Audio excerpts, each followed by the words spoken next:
ఆచి చికెన్ మసాలా. పెద్దపల్లి జిల్లాలో collector versus police వివాదం సంచలనంగా మారిందా?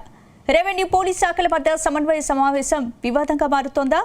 జిల్లాలో కొందరు పోలీస్ అధికారుల అవినీతి, ఇతర వ్యాపకాలపై కలెక్టర్ కోయ శ్రీహర్ష తీవ్ర స్థాయిలో మండిపడ్డారా?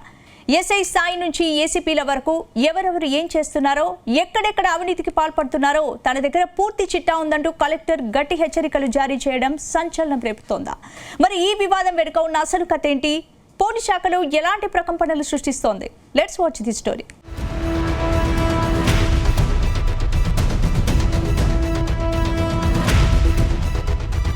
పెద్దపల్లి జిల్లాలో ఐఏఎస్ వర్సెస్ ఐపీఎస్ మధ్య వార్ జరుగుతుంది. ఇప్పుడు ఈ వ్యవహారం పొలిటికల్ అండ్ అడ్మినిస్ట్రేటివ్ సర్కిల్స్ లో హాట్ టాపిక్ గా మారింది. శాంతి భద్రతలను కాపాడాల్సిన పోలీస్ శాఖలోని కొందరు అధికారుల తీరుపై జిల్లా కలెక్టర్ కోయ శ్రీహర్ష తీవ్ర అసంతృప్తితో ఉన్నట్లు తెలుస్తోంది. ఇటీవల జరిగిన రెవెన్యూ పోలీస్ శాఖల ఉమ్మడి సమన్వయ కమిటీ సమావేశంలో ఈ విభేదాలు ఒక్కసారిగా బట్టబయలయ్యాయి. వేదిక ఏదైనా విషయం మాత్రం కాకీల అవినీతిపైనే అన్నట్టుగా సాగింది ఆ మీటింగ్. ఈ సమావేశంలో ఎస్ఐ నుంచి ఏసీపీ స్థాయి వరకు అందరి హిస్టరీ నా దగ్గర ఉందంటూ కలెక్టర్ కోయ శ్రీహర్ష చెప్పడంతో అందరూ షాక్ అయ్యారట. అంతేకాదు పలువురు అధికారుల అవినీతిపై నిఘా పెట్టామన్న కలెక్టర్ ఎవరెవరు ఎక్కడెక్కడ ఏ రూపంలో అవినీతికి పాల్పడుతున్నారో పూర్తి సమాచారం సేకరించామని చెప్పారట. విధి నిర్వహణ పక్కన పెట్టి ఇతర వ్యాపకాలపై దృష్టి పెడితే సహించేది లేదని నేరుగా వార్నింగ్ ఇవ్వడం హాట్ టాపిక్ గా మారింది.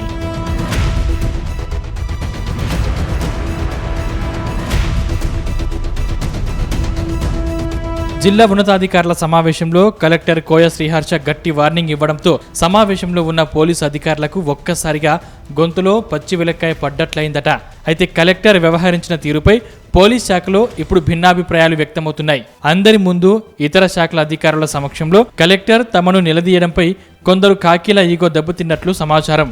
తమపై ఏవైనా ఫిర్యాదులు ఉంటే నేరుగా తమ బాస్ అయిన రామగుండం సిపి దృష్టికి తీసుకెళ్లాలి తప్ప ఇలా ఉమ్మడి సమావేశంలో నేరుగా మందలించడం ఏమిటని కొందరు సీనియర్ పోలీస్ అధికారులు అంతర్గతంగా ప్రశ్నిస్తున్నారని తెలిసింది. అయితే కలెక్టర్ తీరుపై పోలీసు ఉన్నతాధికారులకు ఫిర్యాదు చేసే ఆలోచనలో మరికొందరు పోలీసులు రెడీ అవుతున్నట్టు తెలుస్తోంది.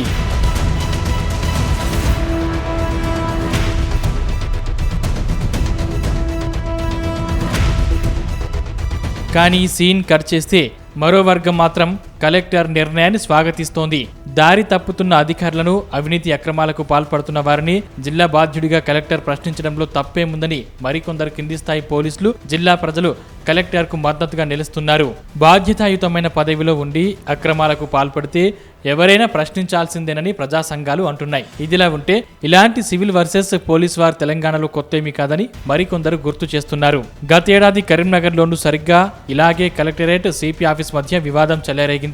అప్పట్లో ఇరు శాఖల మధ్య తీవ్ర ఉద్రిక్త వాతావరణం నెలకొనగా చివరకు డీజీపీ స్వయంగా జోక్యం చేసుకోవడంతో ఆ వివాదం సద్దుమణిగింది. ఇప్పుడు మళ్లీ పెద్దపల్లి జిల్లాలో అలాంటి వాతావరణమే కనిపిస్తుండటంతో ఈ కోల్డ్ వార్ ఎలాంటి మలుపు తిరుగుతుందో, ఉన్నతాధికారులు ఎలా స్పందిస్తారో చూడాల్సి ఉంది.